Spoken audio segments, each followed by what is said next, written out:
Music is the rhythm of our lives, a powerful force that shapes our memories and emotions.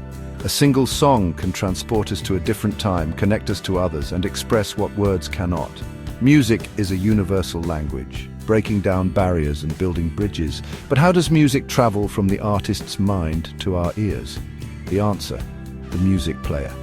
From bulky living room machines to tiny devices in our pockets, music players have transformed how, where, and what we listen to. This is the story of our journey with music, how technology made our personal soundtrack possible.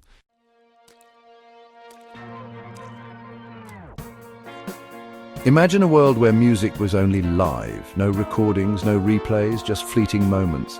That changed with the invention of recorded sound, the gramophone. Suddenly music could be captured, owned, and replayed at home. The gramophone turned living rooms into concert halls and made music accessible to everyone. Each new device since then has built on this idea, making music smaller, better, and more portable. The story of music players is a story of innovation, bringing us ever closer to the music we love. Let's explore that evolution.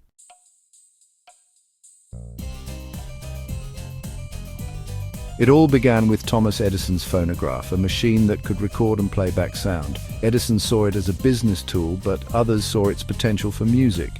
Hearing a voice from a box was magical, even eerie, a moment frozen in time. Early phonographs used fragile tinfoil cylinders and sounded scratchy, but they proved sound could be captured.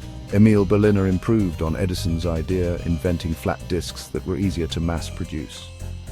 This made recorded sound a product for the masses, not just a novelty.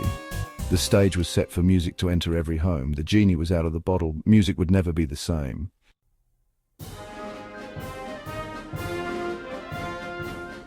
Berliner's gramophone, with its flat discs and big horn, became a centerpiece of the home. Families gathered around, listening together. Music was now a shared social ritual. Early records featured classical and opera, recorded live with no editing. Raw and honest performances.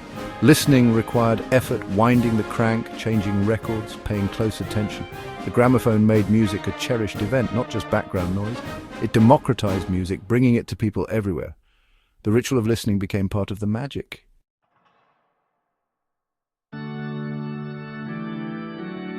The gramophone didn't just change listening, it created the recording artist. Musicians could now reach global audiences, becoming international stars. Record labels emerged, shaping the music industry and influencing what got recorded. Technology dictated the sound.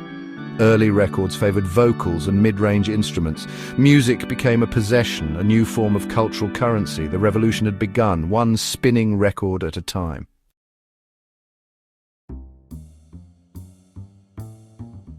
Then came radio, a magic box that delivered music through the air. No records required. Radio made music a shared national experience. Everyone could hear the same song at the same time. It broke down regional barriers and created a powerful new force in popular culture. At first, radio threatened the record industry, but soon they worked together. Radio promoted songs, records let you own them. This partnership fueled the music business for decades. Radio and records together created a cycle of discovery and ownership. The soundtrack of our lives was now everywhere for everyone.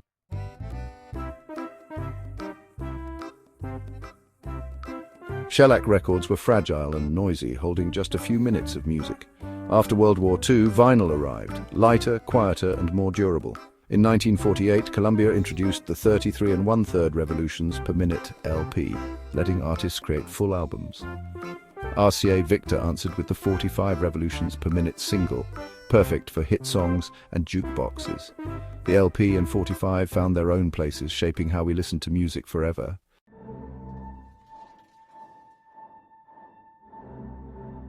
With the LP firmly established, the album became more than just a collection of songs. It became, well, an art form in itself. Artists started to think about the entire package. The album cover became a crucial part of the experience. It was a 12 by 12-inch canvas to make a visual statement.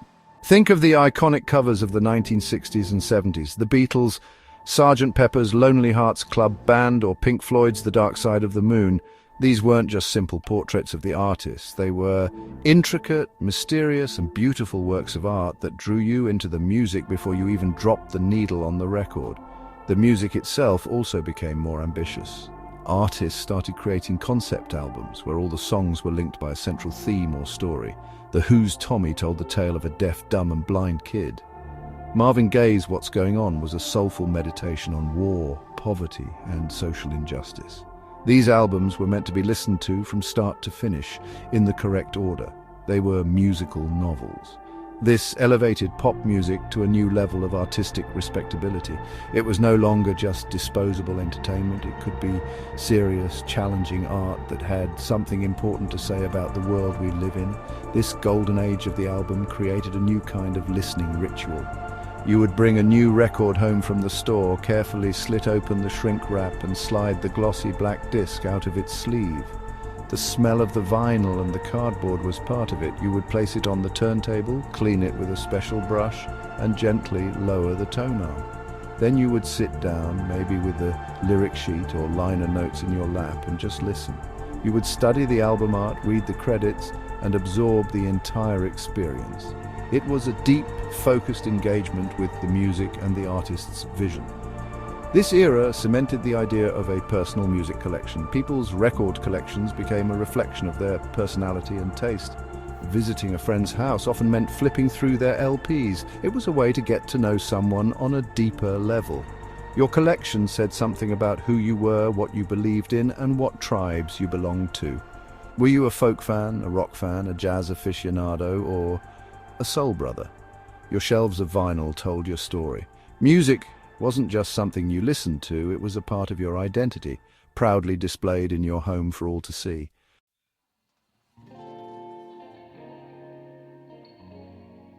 The vinyl record was king, but it was fragile, unchangeable, and you were just a listener. Then came the compact cassette.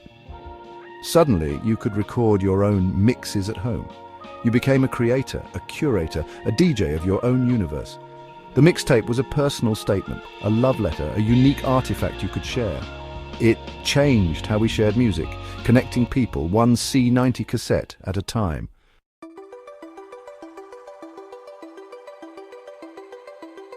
The cassette tape gave us the power to create, but music was still tied to the home or car stereo, never truly personal. In 1979, Sony changed everything with the Walkman, a portable cassette player with lightweight headphones. Suddenly, you could take your music anywhere, creating a private soundtrack for your life. No more blasting boomboxes, music became intimate, immersive, and personal.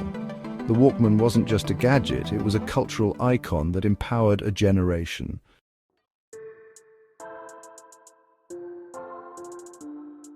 Cassette tapes were great for portability and personalization, but let's be honest, they had their problems. The tape could get chewed up by the player, the sound quality could be hissy and, kind of muffled, and finding a specific song meant a lot of tedious fast-forwarding and rewinding.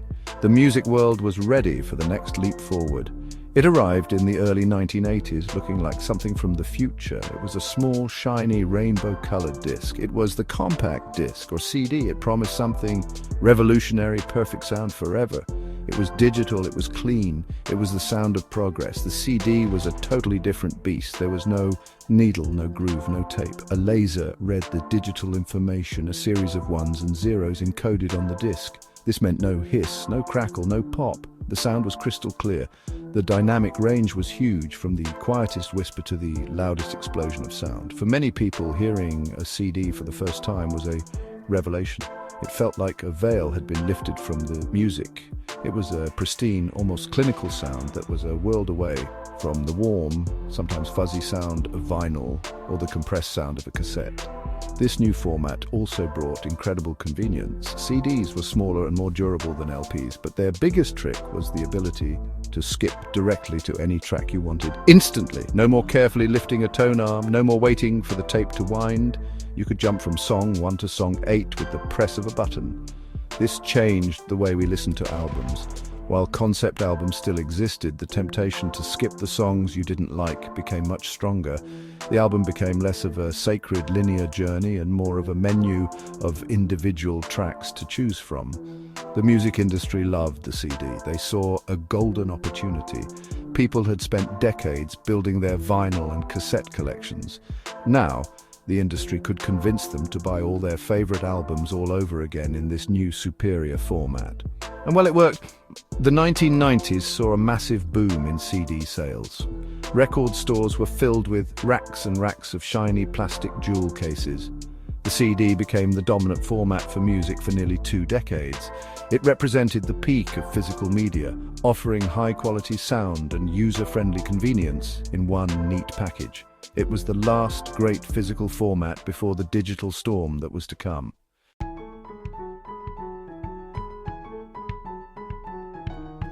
The CD player gave us the power to skip tracks, but the real game changer was the shuffle button. Suddenly, your music collection became a pool of endless surprises. Nirvana could follow Miles Davis, then Stevie Wonder. The shuffle function was your personal DJ, breaking down genres and expectations. And with the Discman, you could take this unpredictable soundtrack anywhere. The shuffle button was already hinting at a future where songs would break free from the disc.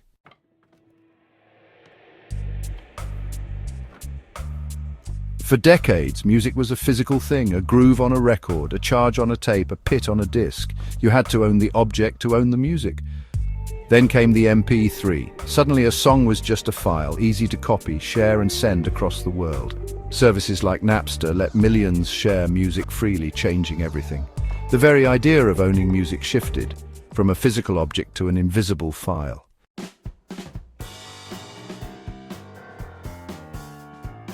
Having a huge MP3 library on your computer was great, but you were stuck at your desk. Early MP3 players were clunky and limited, until Apple introduced the iPod in 2001. With its simple scroll wheel and 1,000 songs in your pocket slogan, the iPod changed everything. Suddenly, music was personal, portable, and stylish. The iPod made digital music a joyful, everyday experience. Music was now more personal and more portable than ever before.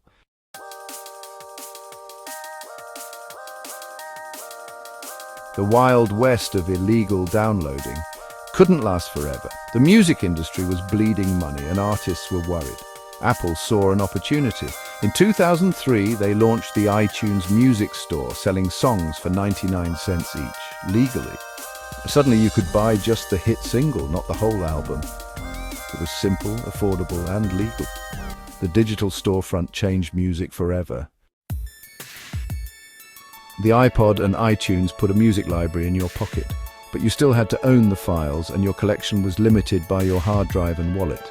Streaming changed everything. Suddenly you could access millions of songs anytime, anywhere. The entire history of music was at your fingertips, and ownership was replaced by access. Algorithms learned your taste, recommending new songs and artists to discover. Streaming became the ultimate jukebox, instant, infinite, and always evolving.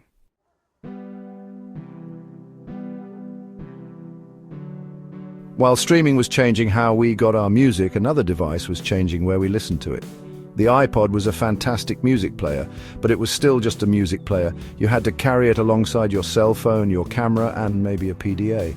Then in 2007, Apple introduced the iPhone. It wasn't just a phone, it was a powerful computer that fit in your hand. It had a beautiful large touchscreen and it could connect to the internet from anywhere. The smartphone was born and it was about to swallow every other gadget we owned, especially the dedicated music player. The iPod's days were numbered. The smartphone was the perfect vessel for streaming music. It was always with you. It was always connected. You could be walking down the street, hear a song you like in a cafe, pull out your phone, identify it with an app like Shazam, and add it to your playlist in seconds. The barriers between hearing music, identifying it, and owning it, or at least having access to it, crumbled completely. Your phone became your Walkman, your CD player, your iPod, and your radio all rolled into one sleek package. It was the everything device, the one portal through which all of our media flowed. This convergence of streaming and smartphones made music more integrated into our lives than ever before. It wasn't just in our headphones, it was connected to everything else we did. We could easily share a song with a friend on social media. We could play our Focus playlist through a smart speaker in our office just by using our voice. We could connect our phone to the car stereo and have our entire music universe as the soundtrack for a road trip. The smartphone became the remote control for our entire sonic world, both public and private. It was a seamless, interconnected experience. This is where we are today. In a world where a single device in our pocket gives us access to nearly all of the music ever created, the journey from a big wooden box in the living room to this little glass rectangle is astounding. We have moved from physical ownership to cloud access, from dedicated players to an all-in-one device. Music has become more personal, more portable, and more connected than Edison could ever have dreamed. It's a constant companion, woven into the fabric of our daily digital lives. The music player hasn't disappeared, it has simply dissolved into the most personal computer we own.